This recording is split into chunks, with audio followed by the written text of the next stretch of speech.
All right, we'll go ahead and get started. Again, my name is Leanne Foster, and I am a Provider Outreach and Education Specialist here at WPS. And for those of you just joining us, I do want to welcome you and thank you for attending our sessions today.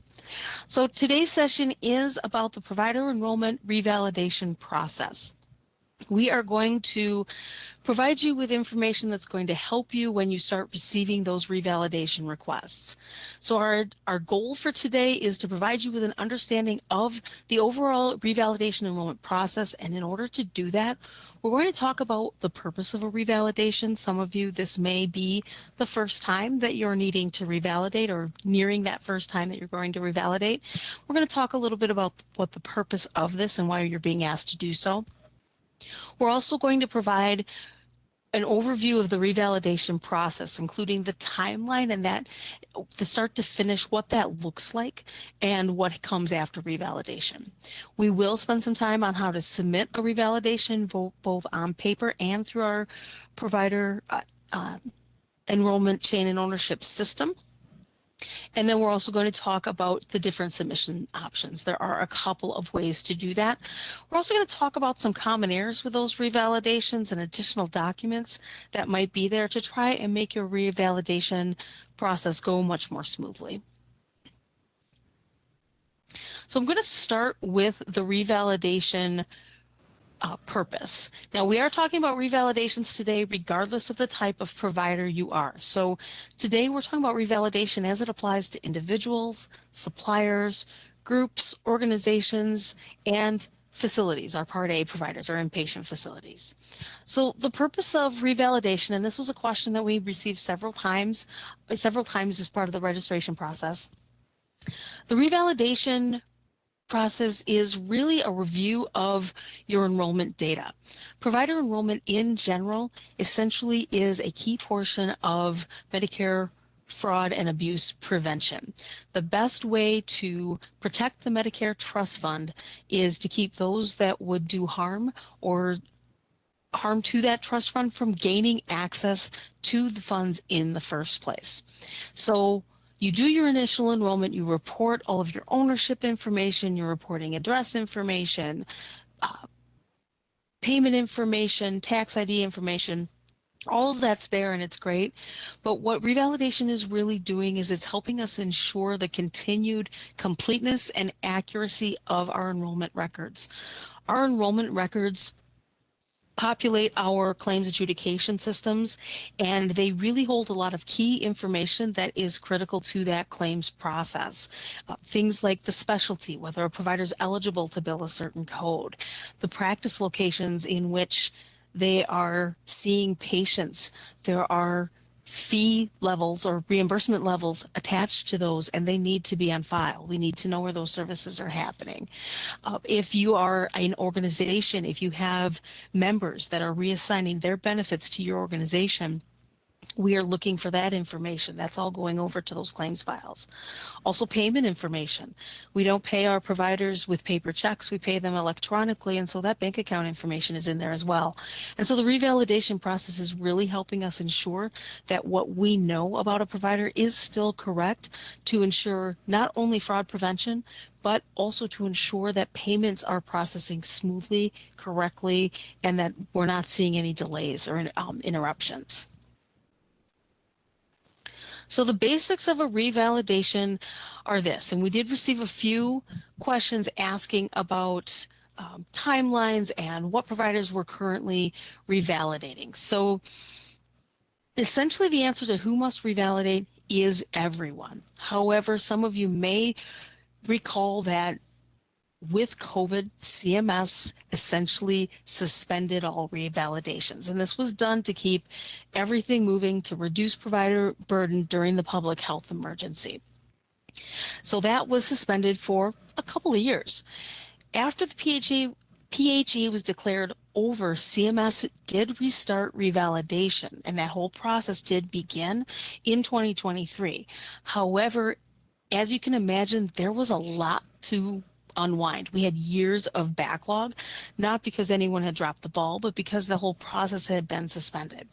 So What has then happened is CMS and MACs worked to determine how best to unwind all of that, work through that backlog, and restart that revalidation process. So they did. They started in 2023, though, with larger organizations and facilities because of some things that were done to help support those facilities with payments during the backlog. So it was seen as we need to make sure we are revalidating those. They're also the heavier hitters for claims. So we wanted to make sure that we were revalidating those providers first. So you've maybe heard that CMS, at least at one point, was only revalidating those facilities. One of the questions we got is, have they restarted individuals?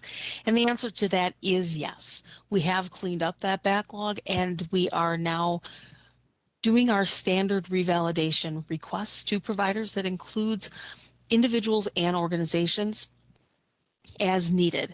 Now, CMS and MACs do work together to identify who is up for revalidation, and they're in agreement on those lists. And we'll talk about that list a little bit more later on in this session.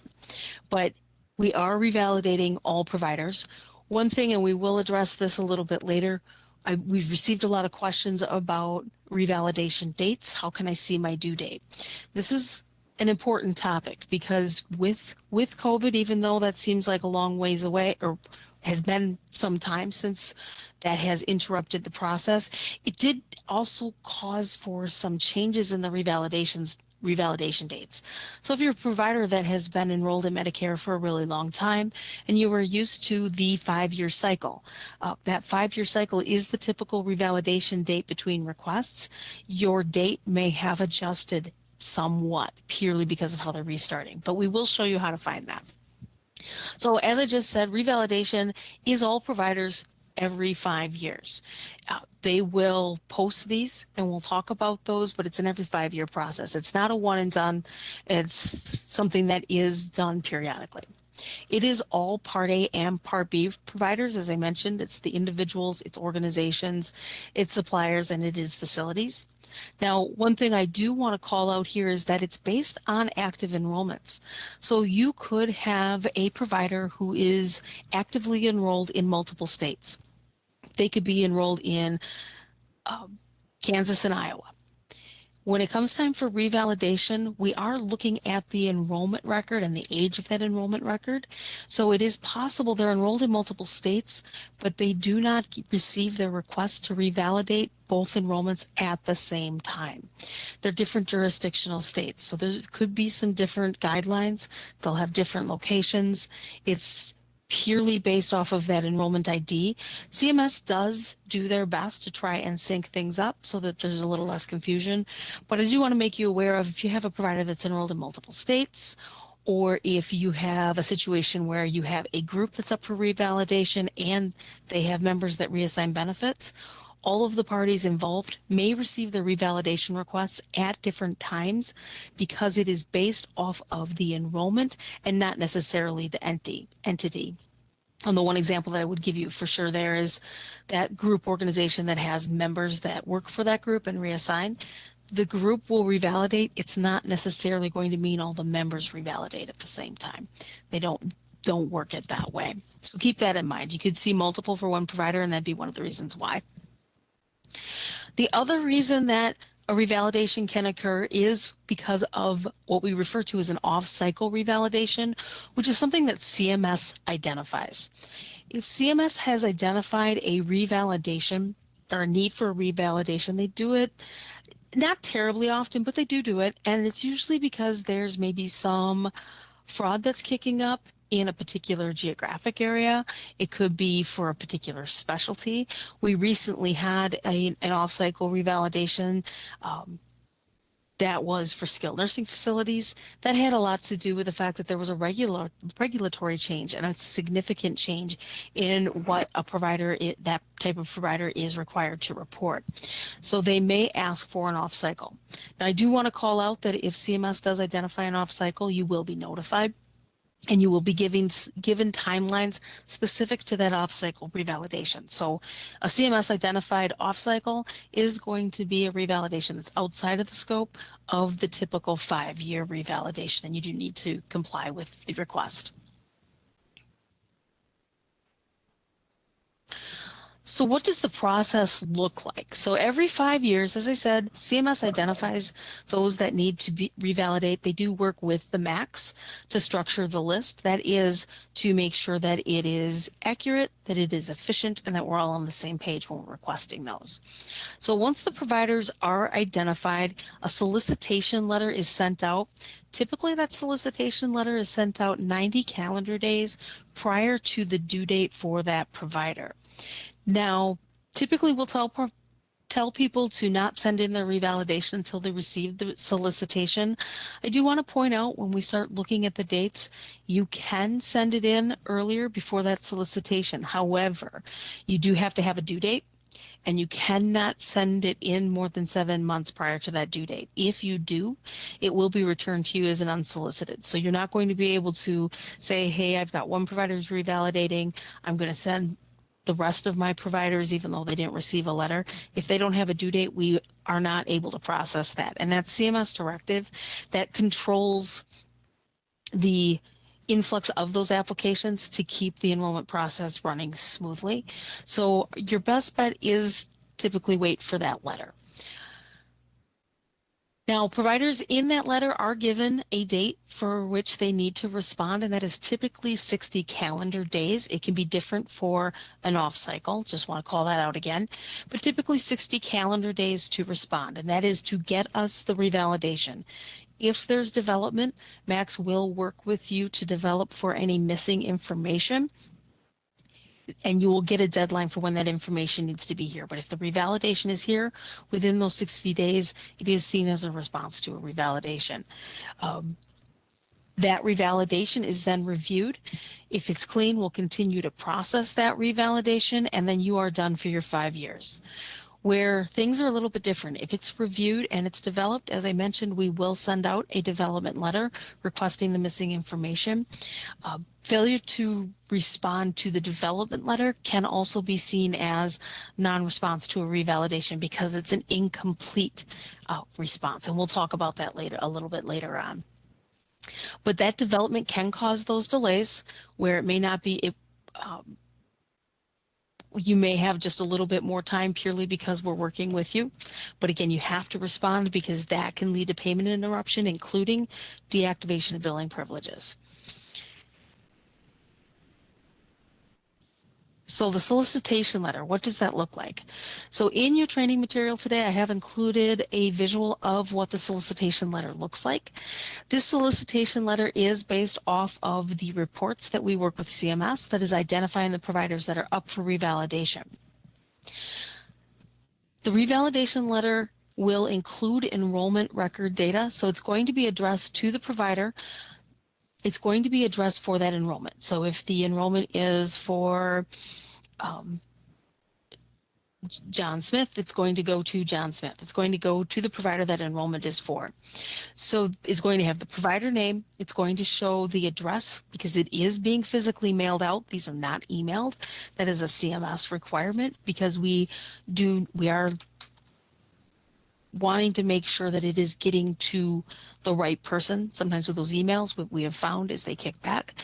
They're not monitored emails, and then the provider doesn't receive that revalidation, and then they run into interruption in payment. And so we're sending it out to the locations that are on record for their claims adjudication system file, or what's in PACOS. It'll also show the MPI and the PTANs that the provider needs to revalidate, and again, based on what is on that one enrollment. So if you have a provider who is in 2 states, it's only going to contain the information for the state this letter is for. If you don't see it for the second state, either they're not up for revalidation, and you haven't received that letter, but you would receive a separate letter for that. The due date, as I said, is about 60 days. That is CMS determined, though. That can change, so you want to make sure that you reference the letter for those due dates. And then the enrollment record and the contractor ID is also on there. That's that second box that you'll see, that smaller one under the address, but it'll show you which enrollment ID is up for revalidation. That can be super helpful, particularly if you're submitting electronically, because you can see everyone's, and you can see the provider with multiple enrollments. You can see all of their enrollment IDs. It'll let you know which one you have to revalidate.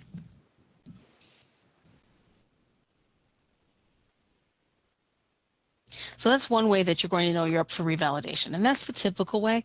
One other thing I do want to point out on that solicitation letter, it is super important to keep your correspondence address on file correct, because that is one of the addresses. That's the first address that these will be sent out to. That is an address on your enrollment application that is somewhere where we can reach the provider. So you want to make sure that that is an address that's monitored, that that's an accurate address, and that we can get that information there. With the organizations and facilities, we'll look to see what addresses are also on file for their special payments or their primary practice location. If they're different, we would send out multiple letters to each one of those. If the three are the same for that organization, you'll just receive the one letter. But again, they're physically sent out. One other call out, we try to make them stick out. Typically, there's a bright colored envelope and an alternating color letter to make them stick out. So they shouldn't look like junk mail or anything of that. We want to make sure you don't miss them.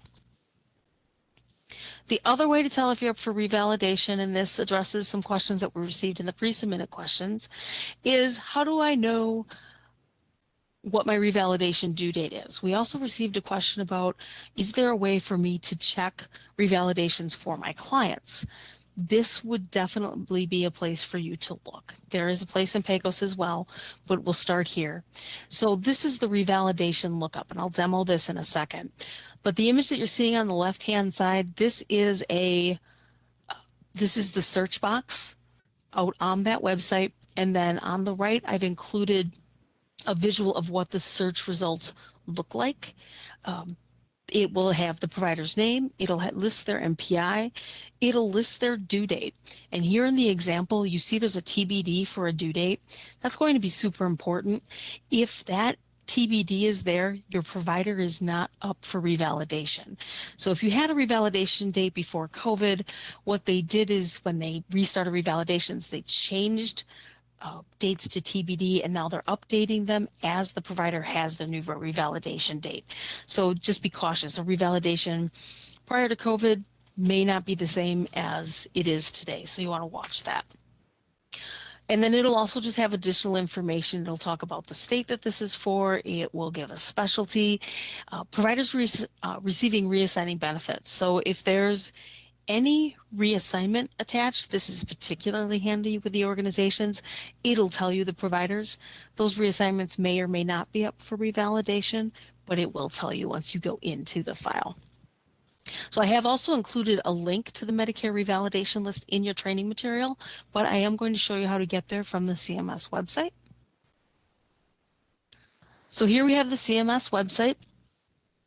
Under the Medicare dropdown, you're going to see the menu option of enrollment and renewal.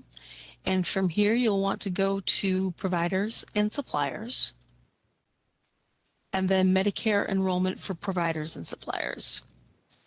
And here is a section that is for revalidations. They'll also refer to it as renewing your enrollment. It's essentially the same thing. You're not going to get a new PTAN. You're not going to get a new effective date unless there was some interruption for non-response to a revalidation.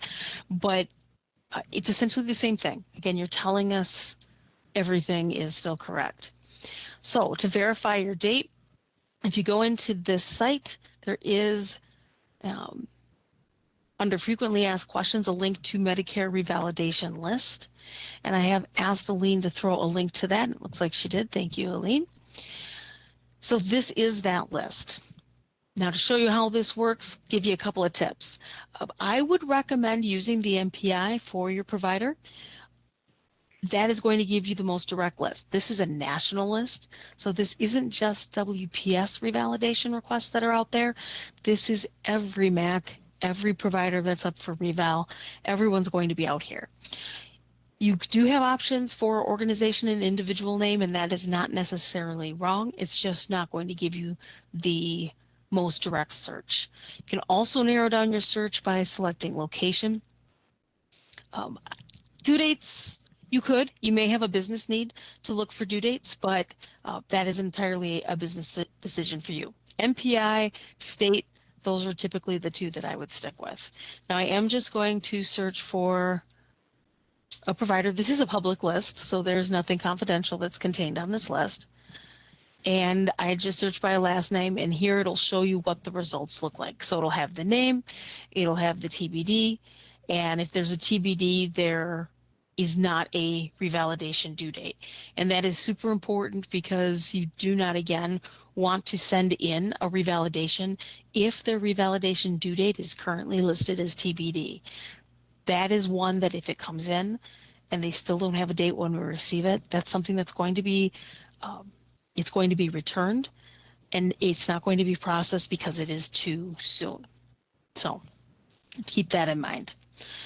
So the other big question that we get is, what type of information do you need to revalidate?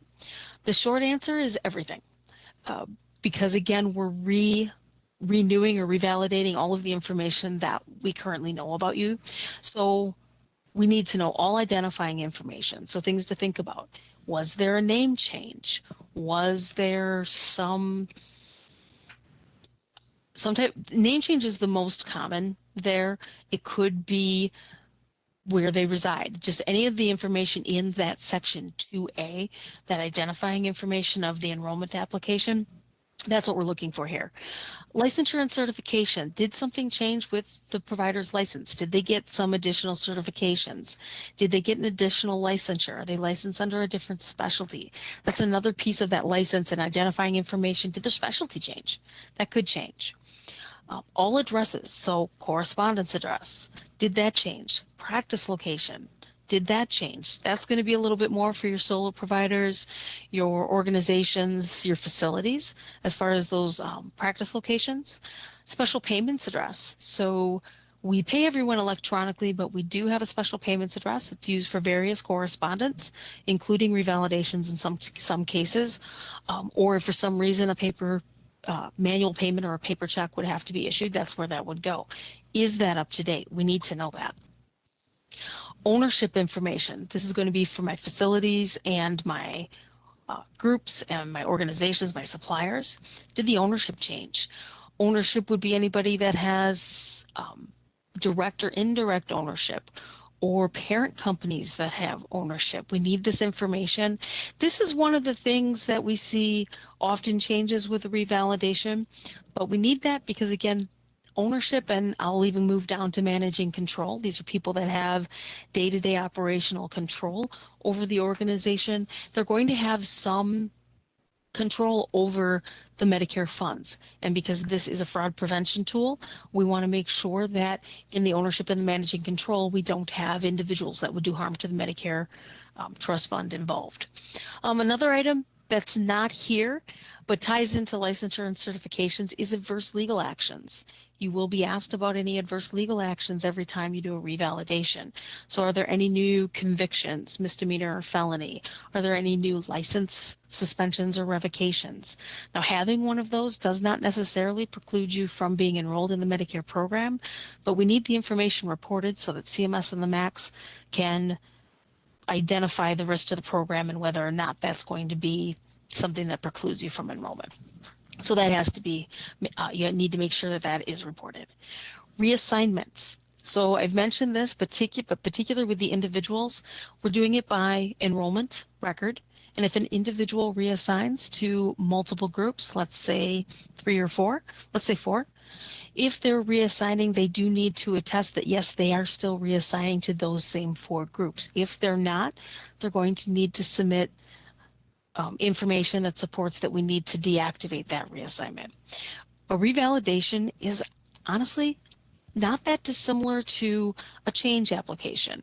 We are filling it out as if you're brand new, but you can make any changes that need to be made, any additions. Maybe there's new locations, maybe there's new owners, deletions, maybe an address closed, or maybe there's owners that that leave. But those additions, those deletions, and those changes need to be reported. Everything that's currently on your enrollment file needs to be accounted for. You can't leave it off if it's no longer the case. You'd have to tell us to remove it. We will not make those assumptions. Now that is a lot. There's a lot of information there, and it can be hard to know what you need. I have included a link here for a CMS revalidation checklist. I'm going to show you where that is. and that is on our website. I'm just going to go into J5B. You can search this, you can find this information on both jurisdictions and both Part A and Part B. You can search it, the CMS revalidation checklist, or you can actually go into Topic Center, Provider Enrollment. I like to do A to Z, and I'll search revalidation. And there is a page for revalidation of Medicare enrollment. And here you will find all sorts of great information. This is also in your training materials on the resources page, but there is a lot of great information here on revalidations, including some addresses for contacts, so information on enrollment fees. If you are a provider, an institutional provider that needs to pay that enrollment fee, which would be the same as if you are enrolling for the first time, the revalidation, if you needed a fee there, the revalidation would need the fee as well. But there is the CMS revalidation checklist. This is a handy tool that is going to help you along the way. Can be used for individual or organizational providers. The lists are slightly different, but it's going to basically just give you a checklist of, are you addressing all of the PTANs? Do you have the MPIs? Have you provided all of the practice locations? This checklist will help you ensure that you're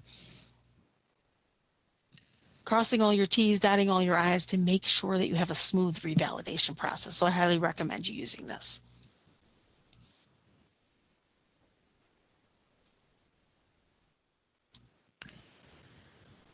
So before we jump into submitting your revalidation, I do just want to check in with Aline and see if we have any questions in the chat.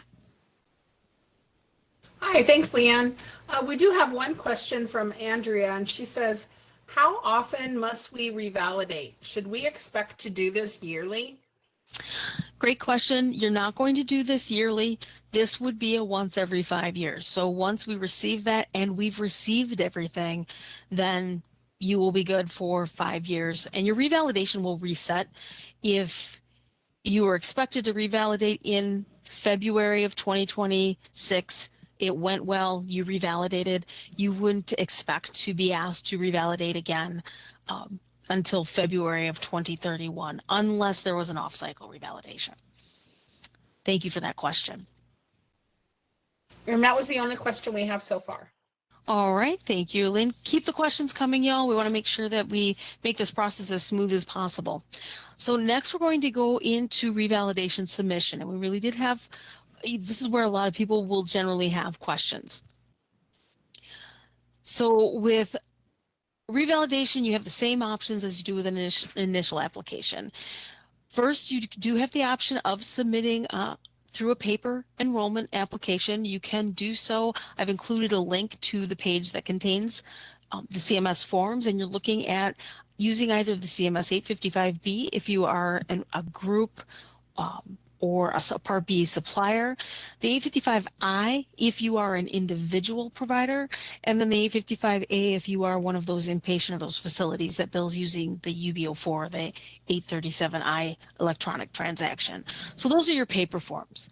There is a submission reason of revalidation available on those forms, and then it'll give you a list of the sections that you need to look at. It is something that is it's a PDF template that does need to be completed by keying. You can't handwrite in these, but it is manual completion. And once you complete that, it's going to need to be printed off. It's going to have to be put in the mail. It will need to be mailed to us. It is not something that can be emailed or faxed to us. The only electronic method for submitting the application is through our provider enrollment chain and ownership system, which we'll talk about in a minute. So it'd have to be mailed. What that means is that once we get that, we are going to have to take it through our mailroom process, and it is going to have to be ingested into our work management system.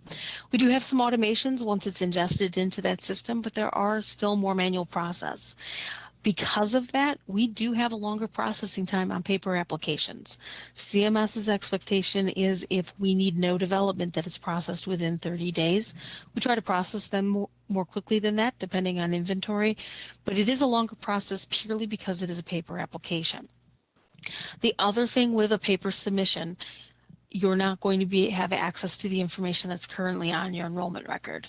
That's where we recommend the use of PACOS, which again is that provider enrollment chain and ownership system. This is the only electronic method of submitting your application. And we did receive some questions from providers still submitting on paper asking, how is PACOS easier?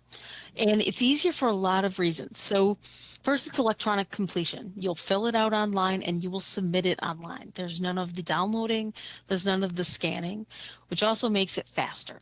It is the most efficient way to submit. If that electronic application comes in and it is what we refer to as clean, it requires no development, we are required to process those within 15 calendar days, and we typically can. Can do it a little bit quicker. There's a lot of automations that we can use. The information's already been entered into the provider side of PACOS, so it's an easier transition into the MAC side of PACOS and into those claim systems.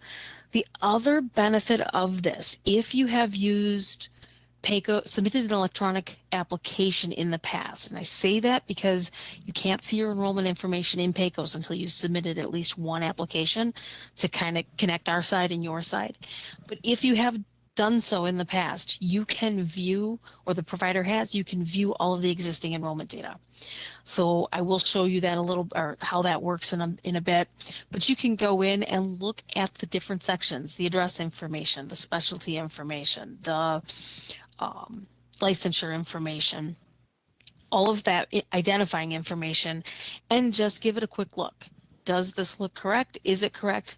You'll be allowed to just say, yep, this is good, and continue your way through. If it needs a change, you can make the change directly into PACOS as part of the submission, again, without filling out that paper form, downloading it, and sending it. So it is, once you have submitted once, it is a significantly easier process for both you as the provider community and the MACs to do this efficiently for you. So let's see what that looks like.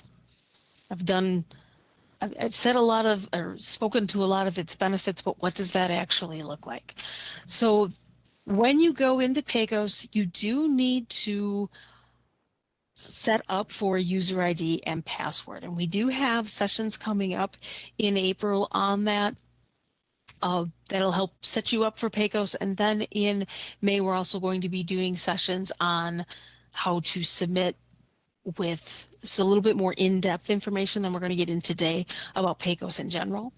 But if you have an MPI, if you have a user ID and password for your National Provider Identifier for your MPI, you do actually already have a PACOS user ID and password. The two systems use the same user ID and password. The difference can be with PACOS is if you are accessing it on behalf of a provider that you work with. And that is where I would highly recommend going into that INA, because it'll talk about all that. But once you're signed into PACOS, this is the page that you're going to see. And you're going to have a couple of sections. You're going to see My Associates, you're going to see Account Management, and you're going to see the Revalidation Notification Center. The account management, it's all things user ID and password. So we're not going to talk about that today. The Revalidation Center works a lot like the website that we just showed you. So you can use that to see if a provider's up for revalidation. Typically, and we've seen some quirks with this in the past, but typically it'll give you an option to revalidate from there. You can, but I'm going to show you the method that we find providers have more success with. It's going to be through the My Associates, especially if you work with multiple providers. That My Associates, once you move past that, it's going to take you to the next screen. And this would be a scroll down on that next screen, and you'll get into existing enrollments. Remember, I said in the solicitation letter, you want to look at the enrollment ID, so you want to be careful of that. But this will show you the different enrollments by state, by enrollment, that are available to you. And if you need to revalidate a provider, you're going to want to make sure you're revalidating the right one. So a couple things that you'll see here. You'll see the status of the enrollment. Now, If you're up for revalidation, this is still going to say approved because your initial enrollment is approved. It's not going to necessarily say you're up for revalidation, but that's what that is. It's going to show you if there are any reassignments. It's going to also give you this revalidate button, and that's item C that you see here on the screen. When you click on that revalidate button, what it's going to do is it's going to take you to where you can start the application, but there's a couple of ways to get there, so we're going to show you those before we show you how to start that application. But click that revalidate button. It already knows what you want to do. It already knows which provider you want to revalidate, and it'll help you start that application. The other option is if you click on more options, and we see sometimes providers will click on this, you have more options. This is how you change information, you deactivate anything you need to deactivate, or start another initial enrollment. But revalidation is also an option in here. So you have a couple, 2-3 ways of which you can start that revalidation. None of them are wrong. We do find, though, that going in and confirming the enrollment and going into that revalidate button tends to be a little bit cleaner for providers. So once you have done that, it could look a little bit different for existing enrollments. So I want to talk about that first. This is going to be if you're looking at multiple enrollments that you have access to, you will need to come down to view the enrollments that you have access to. That will take you here, but you do need to go and see those enrollments again if you are working with multiple clients that you have access to in PACOS. And then here you'll see that you have that same revalidate button. So that's just another way to get into that, and it has a lot to do with who you have access to in PACOS. And here I'm just showing you what that more menus option looks like. So once you've selected to revalidate, you are going to get the option to start the application. Now, if you've ever submitted through PACOS before, you know that there's a questionnaire. For those of you that have not, the way PACOS works is not that dissimilar to some of the do-it-yourself tax software that's out there. It's going to ask you to input some information about who you are. It's going to ask you what specialty, what state you want to enroll, what enrollment action you want to do, and then it's going to build the application sections that you need based off of how you interacted with the system, how you responded to those questions. And then it'll get you to this page, which is the confirm reason for application. Now, this is a pretty important page because once you get past this, you hit a point at which you can't change your reason for application because it's building that application for you. You'd have to ultimately start over. So make sure that when you're revalidating that it is saying that this is a currently enrolled Medicare provider and they're revalidating. Once you have that, you are ready to start. Now, this is if there are connections and you're revalidating enrollment that already exists in PACOS, meaning that provider has submitted at least one electronic application. So you'll simply click on Start Application. From there, it will take you to the topic view for your provider. This is the application. So what you have at the top is you have topic view, which is just a list of the sections.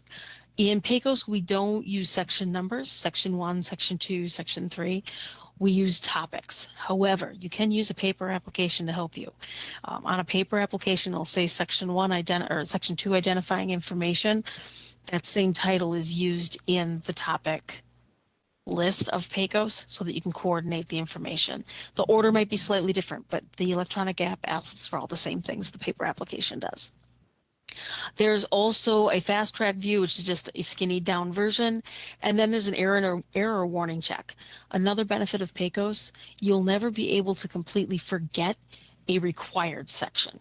You might be able to enter incorrect information that we have to develop for, but we do find we develop significantly less often on our electronic submissions than our paper submissions. They come in a lot more clean. So what you'll do is you'll go through each and every section. You will need to address each section and tell it that, yes, the information there is still correct, or make the changes. From there, you would then electronically, you can sign that application either electronically or using the certification form that PACOS provides to you. Same idea as signing a paper application. We need the provider the application is for to certify that this information is correct and accurate. And then once the application is signed, it can be submitted electronically to us. Now, if there are no connections, if you're not seeing enrollments that you can access, the process is the same. You're still going to fill out those topics, but it's going to look just a little bit different on the front end. Why would you not have any connections if you're an established provider? It's because the provider's never submitted electronically for PAYCOs. Remember at the beginning I said we need at least one submission to connect what we have in our system to PAYCOs? This would be that. You won't have the Revalidate button options. You will only have the initial enrollment application option. We have received feedback where providers feel that this means they cannot submit their revalidation through PAYCOs, and that is not the case. You can. You will, however, need to submit it as an initial enrollment, and you will have to do all of the data entry. However, when we receive it, provider enrollment analysts are trained to look at every initial as though it could be potentially a revalidation. They will confirm that you're up for revalidation, and they will process it as such. And then that will take care of that process.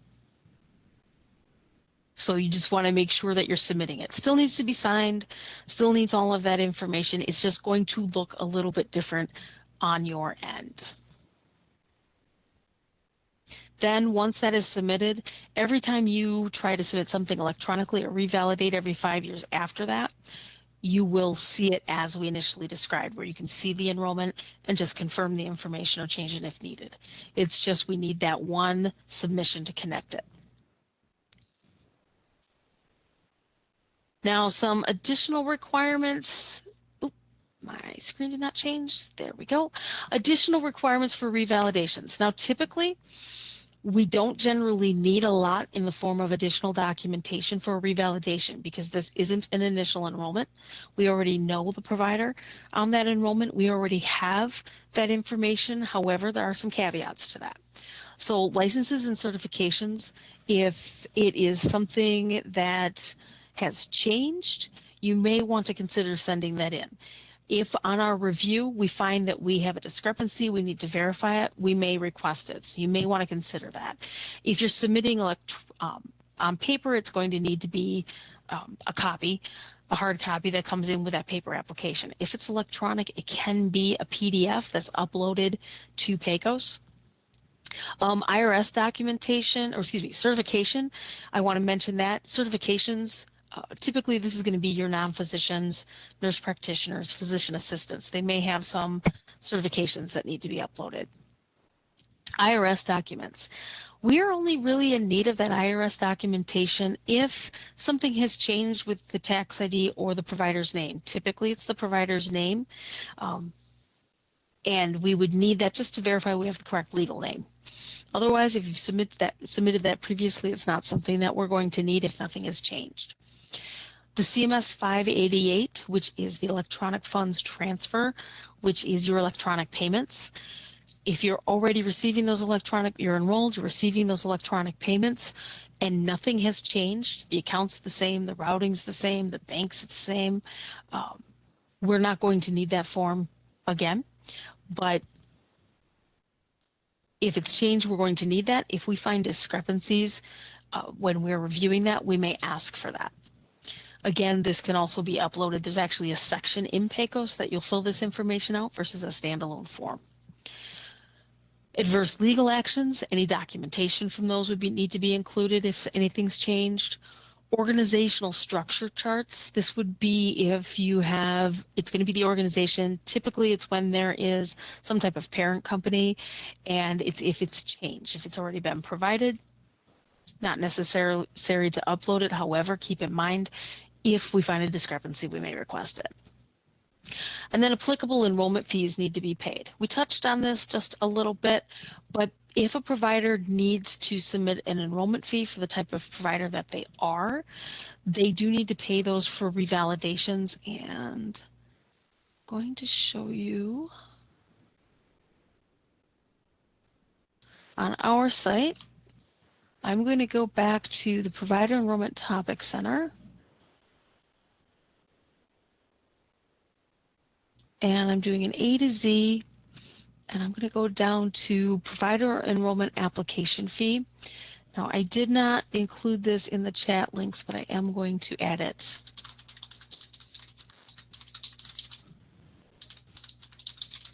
For you in the chat so that you have it. If you're unsure if you need to pay a fee, this is a page to all the information regarding the provider enrollment application fee. It's available on all sections of our site, regardless of jurisdiction or state. You can see that there is a link to CMS that is a handy dandy chart. I'm just going to scroll in. But it is a chart that is going to list by supplier type and then enrollment action, whether or not, yes or no, if that provider type and that enrollment action requires an enrollment fee for submission of, in the second column is for revalidation. So that's how you'll know if you need to pay an enrollment fee.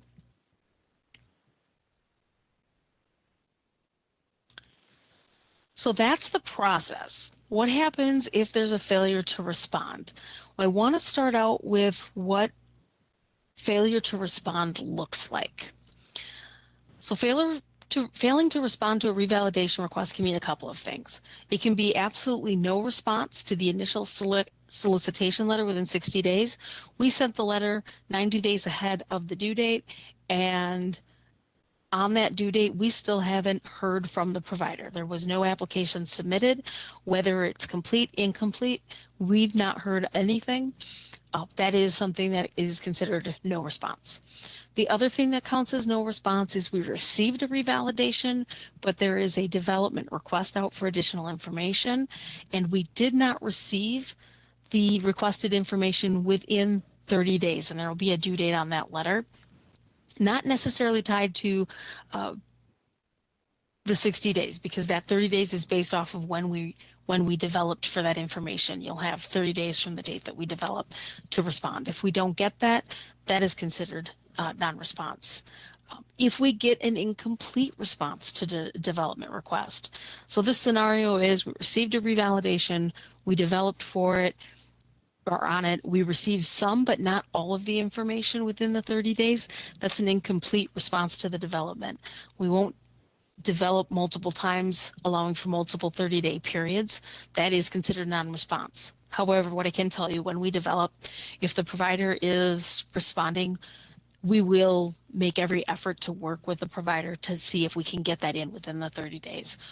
We want to make sure that your revalidation gets in timely, processed, and you move on to the next 5-year period. That's ultimately our goal. So if you fall into those definitions of non-response, there are impacts to that enrollment. The first is a stay of enrollment, and this is kind of a little bit of a warning. What it is it's where a provider's enrollment stays active. They're still enrolled in Medicare. They still have those billing privilege. It is an interim status. Like I said, it's kind of that warning. What happens is when claims are submitted, they are rejected. They would, once they revalidated, be able to get payment for those or resubmit those claims, but they're being rejected just to try and get the provider's attention. Hey, there's a revalidation. We need you to send that in. If we do not get the revalidation during that stay of enrollment, that can lead to a deactivation of billing privileges, and that's after that stay. That is actually terminating all PTANs on the enrollment record, and claims will start to deny, and we would need a revalidation to come in to reactivate those PTANs in order to be processed, and it could potentially result in a gap in coverage where you have a period of time where you cannot get paid for claims. So you want to make sure that you are responding to those revalidations timely, because it really can impact the claims payments. Some reminders before we get into some tips and some common reasons for development. Make sure you're reviewing your current enrollment record if you have access to it in PACOS. That's going to make this super easy. As I said, you want to make sure to respond timely to both the revalidation request and the development requests. Remember that revalidation is per enrollment, not necessarily per tax ID, and that PACOS is that most efficient method. So we did get some pre-submitted questions asking about common errors. So I want to spend just a little bit of time here before I check in one more time for questions. The common errors, missing sections. This is more typical on paper submissions than PACOS because electronic submissions in PACOS aren't going to let you forget a section. So missing sections. Incorrect ownership and managing control. We find this is typically where the most change has happened, and this happens with electronic and paper, but they're not removing individuals that are no longer having that ownership or managing control, or they're forgetting to add new ones. We do need end dates, so you can't just submit omitting somebody and expect us to remove them. We have to be told that they need to come off. Missing address information, same thing here. Maybe addresses have changed. The reval only reports the address is still in existence and we have extra on our record. We're going to develop and we're going to ask you, hey, do you still need this address? We won't just assume that you don't. We want to make sure that it's intentional. Signatures. Typically with signatures on paper and electronic both, it's the wrong individual signing. Particularly with organizations, it has to be an authorized or delegated official on file or someone who's being added that needs to sign those. With electronic, it can also be timing. The electronic signature takes a couple of days and we are usually current enough that we're seeing it before the signature's there. We have to send out a development letter, but we do understand it's a timing thing and we continue to check for those signatures. And then the other thing is documentation if it's needed, and that's typically coming off a development request and it's something that hasn't been attached. Those are the big heavy hitters for revalidations. Here are those resources. We've talked about these today. I did also include a resource for Chapter 10, which is the manual that is all things provider enrollment, and I've included the section for revalidations here along with that Code of Federal Regulation. But these are here for your convenience. We did talk about those today. So we have just a few minutes, and I do want to check in with Aline to see if we have any questions in the chat. Hi, Leanne. Yeah, we got a couple. Kelly asked, she says, our group practice shows revalidation was due in 2023, but our individual staff shows TBD. Does this matter? It does. What it means is that ambulance was up for revalidation in 2023, and if they revalidated, the number's still functioning, you're fine. You can certainly call customer service and confirm that, but based on what you're telling me, it looks like their last reval was 2023. That 2023 date's not going to change until they're up for revalidation again, which based on that date's going to be 2028. Your individual staff are TBD. What that means is your individual staff enrollment records are not up for revalidation yet. There's nothing for you to do until you get a solicitation or that date changes. Thank you. One more from Pam. Our ambulance district has gotten 6 new built ambulances. Have a change in board of directors with the current elections in April. Do we need to submit these additions and changes in PACOS? Excellent question. Now that's going to be outside the scope of revalidation, though if you were up for revalidation, you could report all of those with it. That is going to be a change application. You are going to need to report those.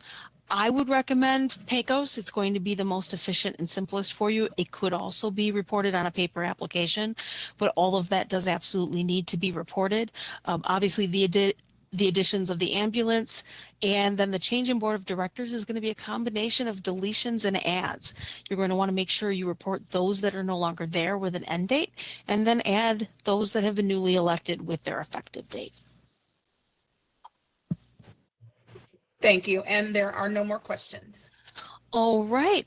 Well, if you think of any questions in the next 7 days, you can continue to submit those to us. I want to make sure we answer as many of your questions as we can. If you have any you think of when you hang up, then go ahead and send those to us. Aline's going to put our education mailbox here in a few minutes, and you can send those questions through that mailbox. Just make sure that you include the title of today's session so that they know this needs to come to me so I can get you a response. In a few minutes, you're also going to receive an email thanking you for attending today. Don't delete that without taking a look at it. That's a couple of things. One, as I mentioned earlier, it is going to allow you the opportunity to provide us with some feedback on how we did for you today in this session. And again, I want to thank you for that because that feedback really does drive and steer all of our education. It is also going to be your certificate of achievement if you're attending today and want to count it towards any continuing education credits. That email can be submitted to your accreditation or certification body, and they'll count those towards your CEUs. You're also going to get a pop-up box as you leave. That pop-up box is just a redirect, and it's telling you that you are leaving our webinar software. It's also taking you to that survey, so it's another option that you can take that, along with the link that Aline just placed in the chat. So that ends our presentation for today. On behalf of myself, Aline, and the entire Provider Outreach and Education unit, I would like to thank all of you for your continued participation in our webinars. We hope that today was useful and that we see you in future education. You may now disconnect. Have a great day.